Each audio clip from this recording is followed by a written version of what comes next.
هل تصدق أن هناك ضجة في الولايات المتحدة وأوروبا في مهاجمة هذه الألعاب؟ ليش؟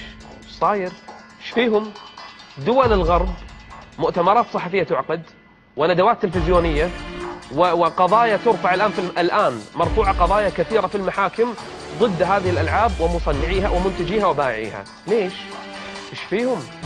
احنا عندنا قاعد تنباع بكل سهولة. تعرفون ليش؟ لأن الغرب أحس بخطورة هذه الألعاب على أخلاق أولادهم، على أخلاق الجيل اللي هم عايشين فيه، على أخلاق مجتمعهم. هم خايفين على أولادهم، ولهذا هيلاري كلينتون عقدت مؤتمر صحفي كبير وضخم تحارب هذه الألعاب وتدعو لمحاربتها. وهناك معدي لبرامج وبرامج تلفزيونية شهيرة يشاهدها 20-30 مليون إنسان، عقدت حلقات متخصصة لمحاربة هذه الألعاب. ايش صاير؟ ايش فيه الألعاب هذه؟ كل الآن بعض المتدينين بل أغلبهم علشان عياله ما يطلعون فضائيات حط لهم هذه الألعاب. ما يدري أن هذه الألعاب اليوم أخطر من القنوات الفضائية، اسمح لي، حتى الإباحية.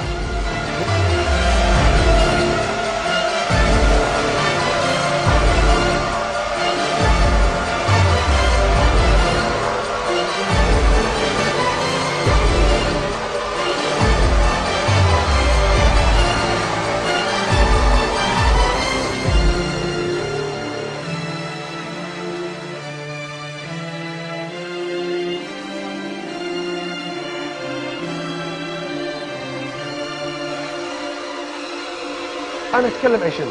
عن الإباحية الموجودة، ولا عن الفساد الصحي اللي قاعد يكون الأطفال، أو الفساد النفسي والذهني والعقلي اللي راح فيها أذهانهم وصار فيهم توتر. تلقى الطفل بسم الله ذاك اليوم شفت لي طفل قاعد يصارع نفسه، ما أدري إيش فيه، قاعد يسوي حركات وقاعد صار مثل المجنون.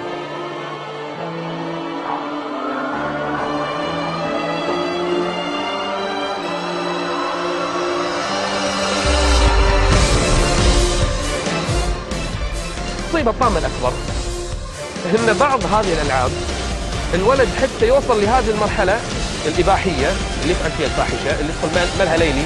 مثل ملها ليلي؟ ملها ليلي بكل معنى الكلمة، كل شيء فيه. طفل ب7 سنين يدش يختار الفتاة ويدخل داخل ويسوي كل شيء.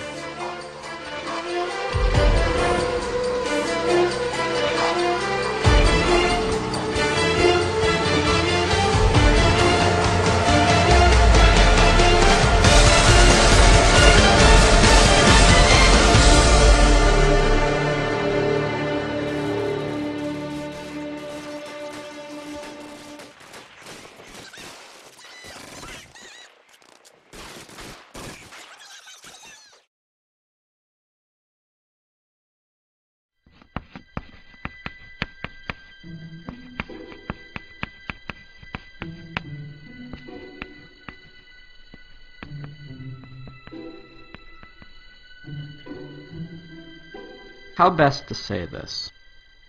Understand that I'm not the kind of person to sit in front of a microphone and believe that what I think will have any profound meaning to your lives.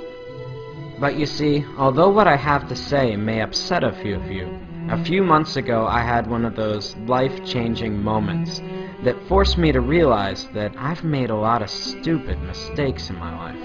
And you know what they say, make films about what you know. The problem was, why should the thousands of you now watching this believe me when I say that video games were to blame? Understand that I've played video games my entire life, starting with Atari and Nintendo, right up till just a few months ago. Over the years, I could only calculate that I've lost thousands of dollars and tens of thousands of hours of my life to them. But when I considered their effect on my life, I had to face the fact that years of gaming had not made me smarter, and button mashing had not improved my reflexes. I was not a kung fu master, I couldn't properly swing a sword, and in a zombie apocalypse, I probably wouldn't last 5 minutes. We often forget that video games are entertainment. That means beyond making you feel good, they have no lasting value. Regardless of how important it may feel to you, there is no place on a resume for Xbox achievements. The real pain behind my years of video game addiction was that I never realized their true costs. Sure, it was just a few hours here or there, but over 3 decades, I'm not just sickened now by the amount of my life I've spent, but more so by all the important stuff that I willingly pushed aside to make time for games. For the sake of entertainment, I was willing to give up sleep, health, and ambition. For what? We fool ourselves into thinking that virtual achievements and virtual friends are adequate substitutes for real-life ones.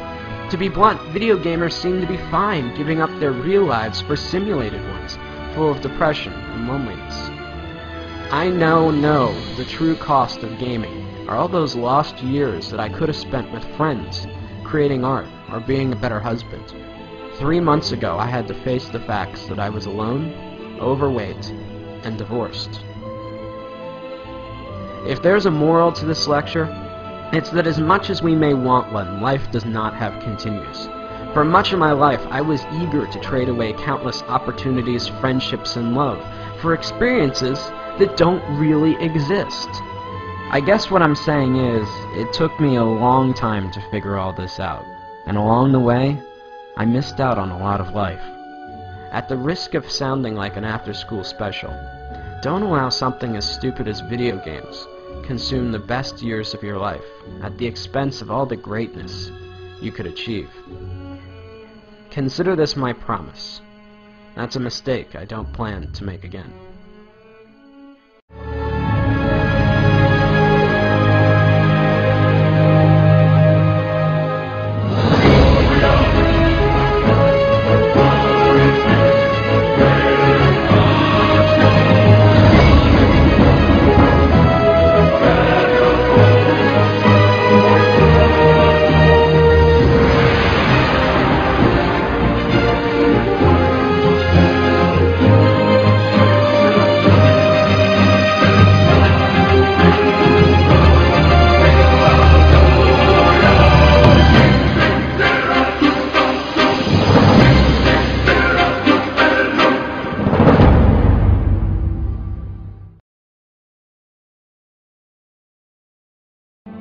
Now, I know a lot of you are going to be angry or confused over the things that I'm saying. Call me whatever names you like, pretentious or not. Understand that while I don't hate video games or the people that make them, I'm still worried about their overwhelming negative effects that they've had on my generation. But halfway through animating this film, I came across a documentary about the Penny Arcade convention, and that's when it hit me. Healthy gamers do not dwell away on the games, but instead embrace the community. While there may not be value in the games themselves, anything that brings people together and builds communities that embrace who you really are can't be half bad. As I scan through the images of very different people, all united by a common interest, it gives me hope that something good may still come out of all this.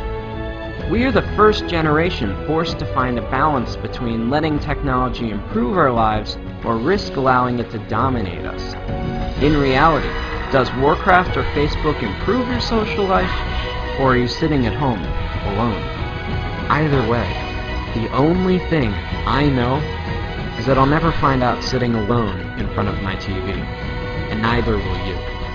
Whatever you choose, remember, in this game, you only get one life.